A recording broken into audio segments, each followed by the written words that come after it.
So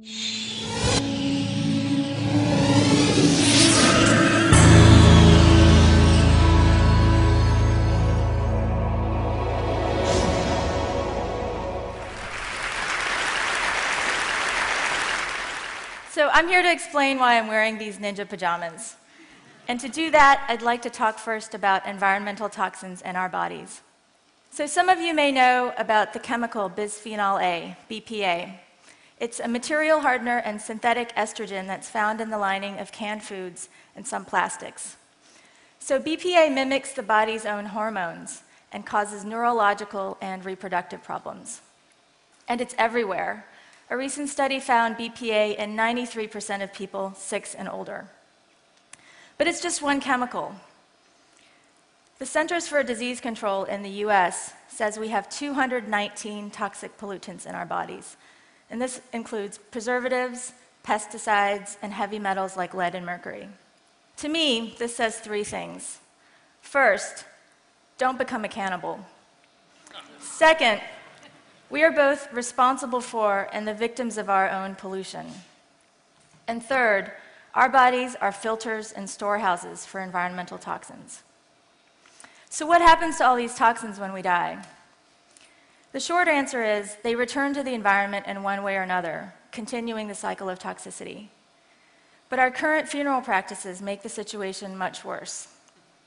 If you're cremated, all those toxins I mentioned are released into the atmosphere, and this includes 5,000 pounds of mercury from our dental fillings alone every year.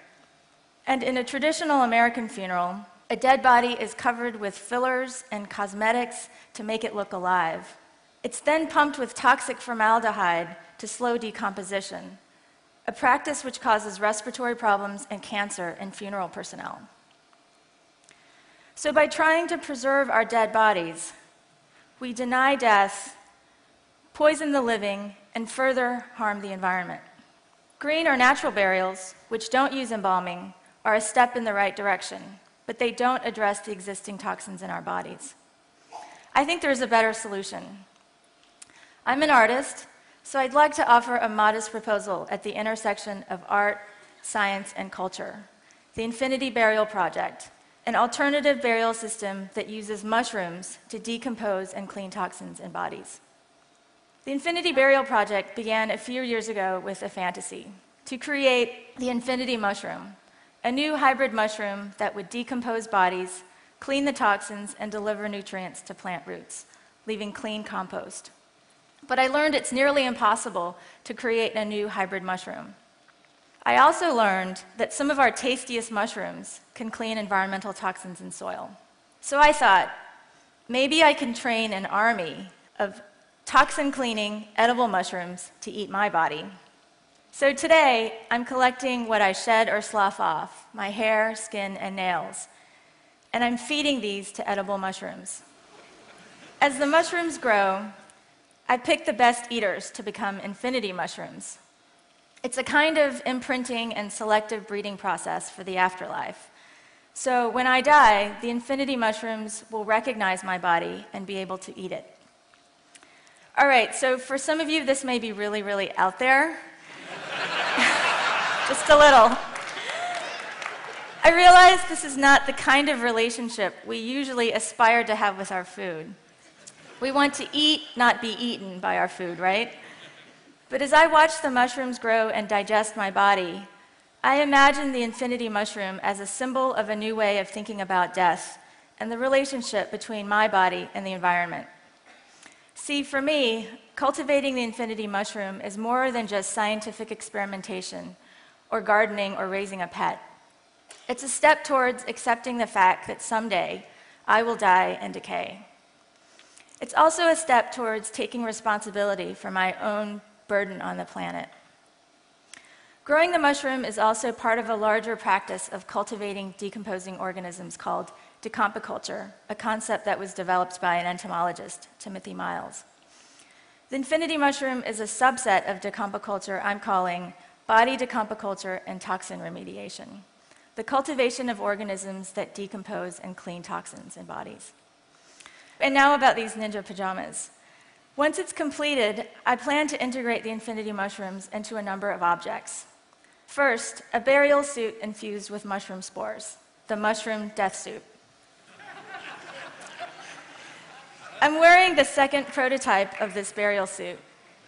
It's covered with a crocheted netting that is embedded with mushroom spores. The dendritic pattern you see mimics the growth of mushroom mycelia, which are the equivalent of plant roots. I'm also making a decompiculture kit, a cocktail of capsules that contain infinity mushroom spores and other elements that speed decomposition and toxin remediation. These capsules are embedded in a nutrient-rich jelly, a kind of second skin, which dissolves quickly and becomes baby food for the growing mushrooms. So I plan to finish the mushroom and decompiculture kit in the next year or two, and then I'd like to begin testing them. First with expired meat from the market, and then with human subjects. And believe it or not, a few people have offered to donate their bodies to the project to be eaten by mushrooms. What I've learned from talking to these folks is that we share a common desire to understand and accept death and to minimize the impact of our death on the environment. I wanted to cultivate this perspective, just like the mushrooms. So I formed the Decompiculture Society, a group of people called Decomponauts, who actively explore their post-mortem options, seek death acceptance, and cultivate decomposing organisms like the infinity mushroom. The Decompiculture Society shares a vision of a cultural shift from our current culture of death denial and body preservation to one of decompiculture, a radical acceptance of death and decomposition. Accepting death means accepting that we are physical beings who are intimately connected to the environment, as the research on environmental toxins confirms. As the saying goes, we came from dust and will return to dust. And once we understand that we're connected to the environment, we see that the survival of our species depends on the survival of the planet. I believe this is the beginning of true environmental responsibility. Thank you.